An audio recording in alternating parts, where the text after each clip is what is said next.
Brabus 1000 ot kuchiga ega maxluqni taqdim etdi va uning nomi Bodo.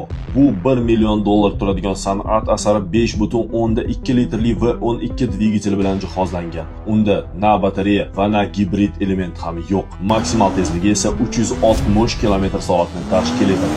Dvigatel tovushi esa avtoixlosmon quloqlari uchun haqiqiy musiqaday. Agar u sizga ham yoqqan bo'lsa, sizdan bitta like kutaman. Faol qarshi qanot, kosmik dizayndagi orqa chiroqlar, mayda spetsali disklar va qop-qora tashqi ko'rinishi hech kimni befarq qoldirmaydi. Aytgancha, bunday yangiliklarni o'tkazib yubormay desangiz, menga obuna bo'lib qo'ying. Atigi 77 dona ishlab chiqariladigan bu shoh asarning interyeri esa ko'plab karbon elementlar, yuqori sifatli materiallar bilan ishlov berilgan. Eshik kartasida esa Brabus asoschilaridan biri Bodo Bushmanning imzosi tikib ishlangan. Uning xotirasiga atab yaratilgan va eng yirik kolleksiyalardan aniq o'rin oladigan ushbu kosmik kema qaysi avtomobil asosida qurilganini topa olgan bo'lsangiz, kommentariylarda yozib keting.